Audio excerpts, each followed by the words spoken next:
بسم الله الرحمن الرحيم. أصدقائي وأحبابي، السلام عليكم ورحمة الله وبركاته. تحياتي واحتراماتي لكم ودعواتي بأن يرفع الله البلاء والغلاء عن الأمة العربية وسائر بلاد الدنيا، وأن يشفي كل مريض يتألم، ولا يحرمنا أبدا من أحبابنا يا رب العالمين. طبتم أينما كنتم وطابت أوقاتكم.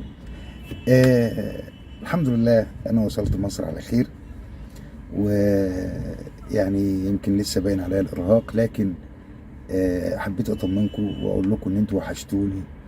ويمكن الكتير ما يصدقنيش لما بقول انكم وحشتوني، لكن والله العظيم والله العظيم بمجرد ما غادرت ارض المملكه المغربيه الشريفه وبعدت عنها، الا وحسيت وان انا الحنين اخدني من اول وجديد، وكاني يعني نفسي الطياره تلف وترجع تنزلني تاني. يا جماعة والله العظيم فعلا فعلا، لما الواحد يحب شيء أو يحب مكان أو يحب ناس أو يحب شخص، إذا كان هذا الحب والتعلق مربوط بسبب، ما يبقاش حب. يعني احنا دلوقتي عندنا أذان المغرب، ده أذان الإقامة في مصر وقت التصوير. يعني أنا بصور الفيديو ده في وقت المغرب. المغرب عندنا 8:15 طبعا، لان احنا سابقين المملكه المغربيه الشريفه بساعتين دلوقتي. مع التوقيت الصيفي بقوا ساعتين، كان اللي هو الفرق ساعه، لكن مع التوقيت الصيفي بقوا ساعتين. فبقول لحضراتكم، اذا كان الحب والتعلق بشيء او بمكان او بانسان له سبب، ما يبقاش حب، لانه من المؤكد انه هيزول بزوال السبب. لكن الحب المطلق اللي بدون أسباب وبدون علل وبدون تفكير، فعلا هو ده اللي بيبقى نابع من القلب. يعني أنا والله يا جماعة، أعوذ بالله من كلمة أنا. يعني أنا مهما أقول لكم، يعني أنا بحب المملكة المغربية قد إيه. يعني والله ما حد هيتخيل، لان انا مش متخيل يعني ازاي انا حبيت هذه الارض وحبيت هذا الشعب وليه. يعني انا لحد دلوقتي مش عارف، انا مش عارف ليه حبيت هذا الشعب، وليه حبيت هذه الارض، وليه حبيت هذا البلد. انا ليه احباب فيها طبعا، لا انكر هذا، احباب غاليين على قلبي جدا جدا جدا، ويا رب يحفظهم من كل شر ويحفظكم جميعا. يعني لكن حبي للمملكه بشكل عام،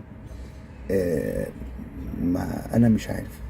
انا مش عارف هو يعني ايه السبب، يعني عشان احاول الاقي سبب، والله ما الاقي سبب.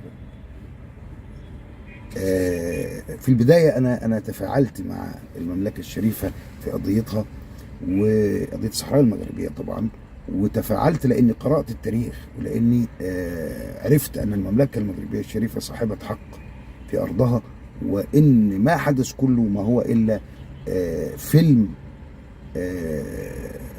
تم اختراعه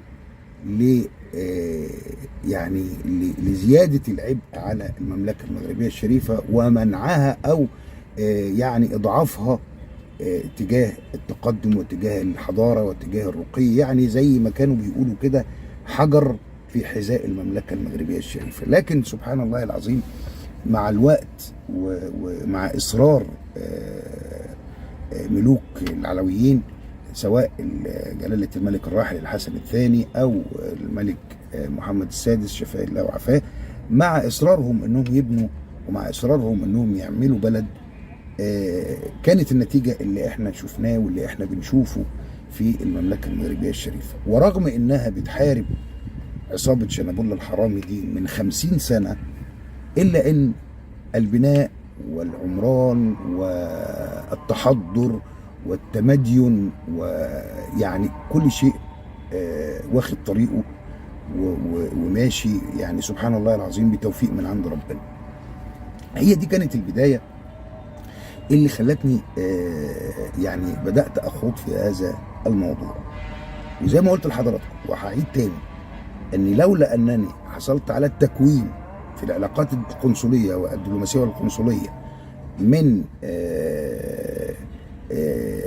جامعة القاهرة ما كنتش عرفت، وتخصصت طبعا زي ما قلت لحضراتكم في قضايا الشأن الأفريقي، ما كنتش عرفت حاجة عن هذه القضية زي أي معظم المشارقة اللي ما يعرفوش حاجة عن هذه القضية. لكن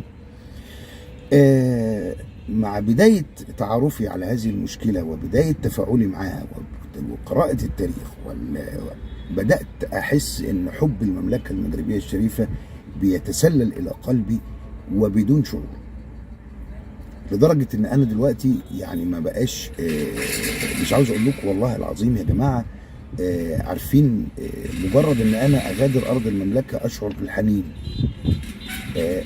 مش معنى كده ان انا ما بحنش لمصر، طبعا مصر دي الاصل يعني، لكن يمكن مصر انا بقول انا عشت فيها يعني عمري كله، فتشبعت بوجودي فيها. لكن المملكة المغربية الشريفة ما زالت بالنسبة لي فيها أماكن ما شفتهاش، فيها أماكن مجهولة بالنسبة لي، فيها طباع مجهولة، فيها حاجات كتير أنا لسه ما أعرفهاش.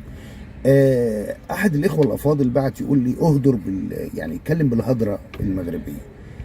يا جماعة الهضرة المغربية ليست صعبة علي، يعني كان أهدر بالمغربية ماشي مشكل، لكن يمكن انا متشبث بان انا اتكلم باللهجه المصريه، وانا مدرك ان معظم الشعب المغربي الفاضل المحترم بيعلم اللهجه المغربيه اللهجه المصريه كويس جدا.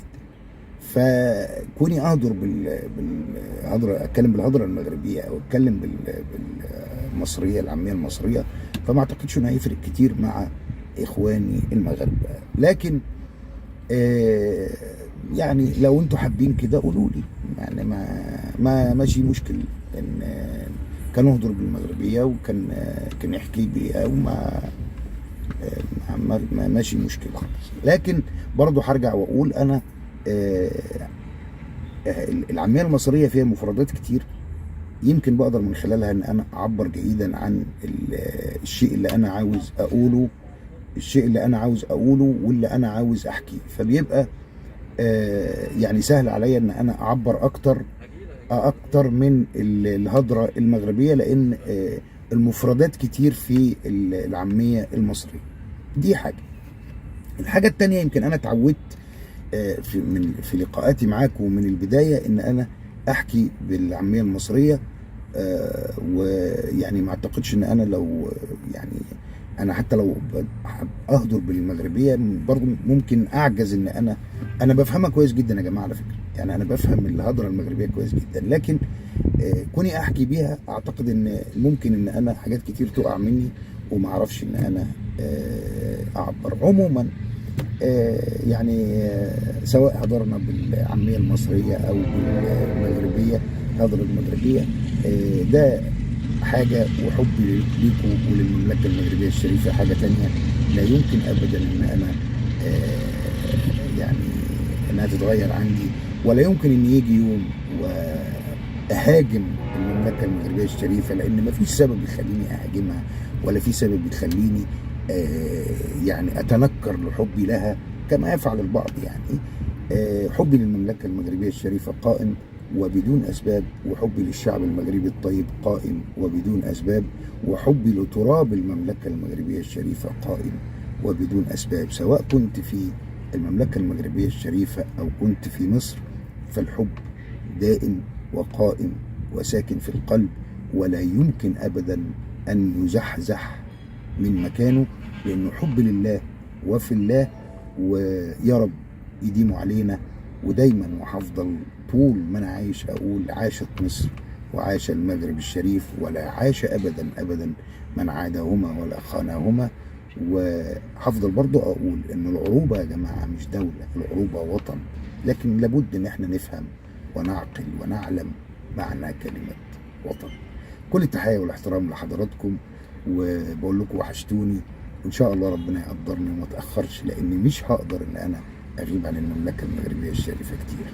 تحياتي واحتراماتي للجميع، والسلام عليكم ورحمه الله وبركاته.